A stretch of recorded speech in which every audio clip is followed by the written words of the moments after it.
to play the games that suck.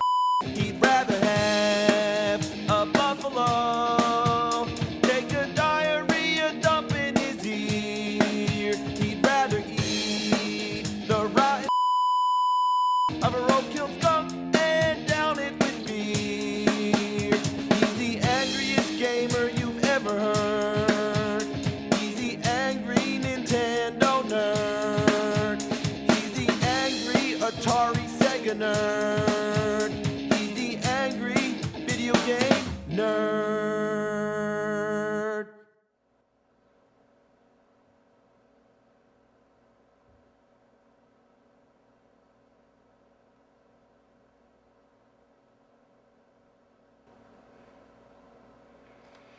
So I'm about to review Die Hard on Nintendo, but before I begin, I think I need to address the kind of disturbing, maybe offensive nature of the front cover. What does this remind you of? It's kind of, you know, it's a little, yeah, let's carry on. So is this game going to be good, or is it going to suck? We'll take a wild guess. So this is the first enemy in the game, and I can't even get near him because he's shooting bullets all over the place and running away like an Get back here, you Come on! Ah, I missed. Oh, now there's another guy already? God, I can't move!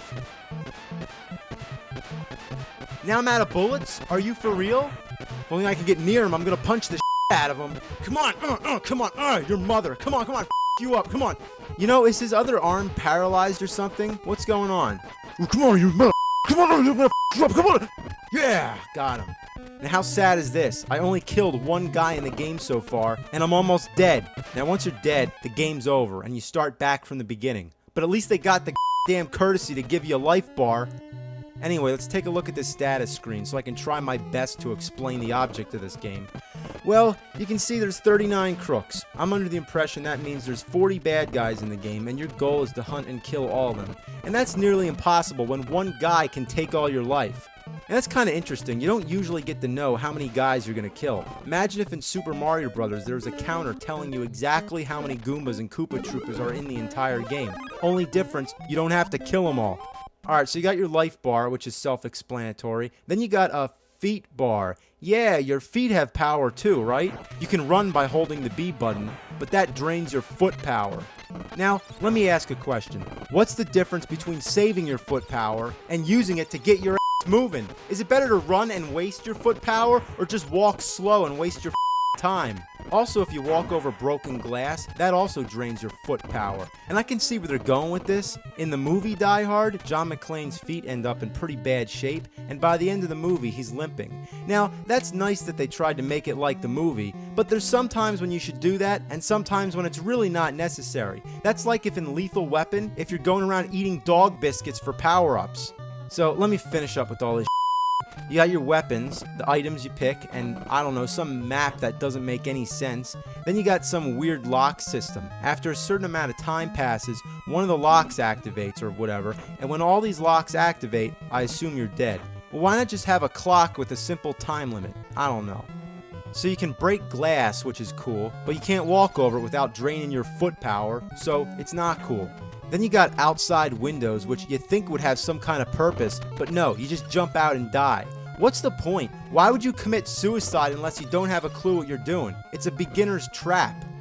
Now what I really hate is this darkness thing. You can't see around any of the walls. Half the time there's nothing going on, you're just walking around, and he walks like there's something wrong with him. He's got like one leg. So you're just going around, and then all of a sudden you're dead, and you don't even see it coming. You can't even scratch your head. You'll just be playing, and then all of a sudden, whoa, you're dead. The power-ups are soda cans, and the best part of the game is the vending machines, because you can just shoot the soda out of them, and you're going to need it to stay alive. You can also find first aid kits to heal some of your foot power, and you can pick up flash grenades, which are supposed to stun your enemies, but I've never once been able to hit anybody with one of these damn things, and besides, why would you want to stun them when you can just take them out with a bullet? So there's a beginner and advanced mode, and from what I noticed, there's no difference except that the advanced mode starts you off at any random floor, where in the beginner mode, you'll always start on the 32nd floor. Now, let's talk about the floors. It seems you can go to any floor you want, anytime you want. That is between 31 and 35. You can use the elevators, the stairs, or even the air ducts. But how do you know where you're supposed to go? I don't know. I just find guys and kill them. There's supposed to be hostages on the 30th floor, but for whatever reason you can't go there yet, so I'm guessing that happens at the end. But anyway, if you go up to the 35th floor, there's a guy who has a key to the roof, but finding him is a real because he never wants to show up until you've already tried the locked door a million times. But once you find him, you're obviously going to take a lot of bullets because there really isn't any way to dodge in this narrow hallway. Die! That's kind of weird, he's like dead in the doorway. But anyway, you take the key, you unlock the door, you go to the roof, and, well, this is the roof. Sometimes when you get here, John McClane calls the cops, and sometimes he doesn't. It's like in the movie, and I don't know if it's necessary or affects anything in the game, but it doesn't even seem like you have any control over it, so it really doesn't matter. Somewhere up here there's a rope, which I don't know if it's important or not. You blow up this gym locker or whatever it is, and then he says, I'd have to be desperate to tie that on and jump off. No thanks. Are you kidding me? Have you ever had a video game character talk back to you and say, no, I'm not gonna do that? Going back to Mario again, what if Mario just said, you know, I'm really not feeling up to jumping over to that platform? No thanks. This is ridiculous. I mean, he won't climb down with a rope, but he'll jump out a window and kill himself? So I'm taking the stairs down. Now I find some blueprint of the 5th floor. Whoa, now we're talking about the 5th floor? Take out the main computer? I'm getting confused. So I'm going around trying to kill people, and Officer Carl Winslow keeps talking to me. So I'm just walking around, waiting for whatever random stuff to happen. Then the police car blows up. I'm like, what does this have to do with anything? But then Steve Urkel comes on. I'm like, what the f***?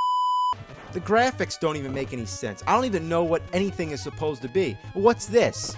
What's that? Seriously, what the is this thing? What the is it? I just can't figure this out. This is like one of those games that you need a manual or read somebody's walkthrough on the internet. But when it gets to that, it's like, who cares? I'd rather have a mountain lion dump its all over my face. I'd rather unclog a toilet with my bare hands. You know, I'm not around anymore. Forget trying to explain how this game works. Let's just do it. Get back here, you mother. Get back here. Look at all these bullets. The control is so stiff, you can only shoot straight or at a 45-degree angle. There's guys around every corner, there's guys coming out of the elevator, there's guys coming out of your ass. It's crazy.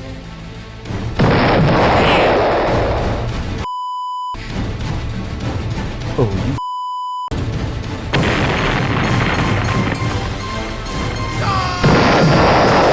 This game's being think. Damn it.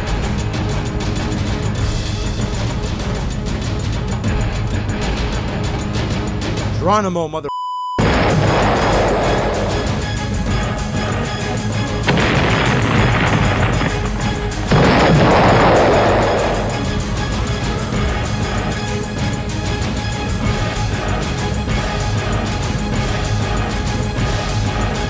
Yippee-ki-yay, mother.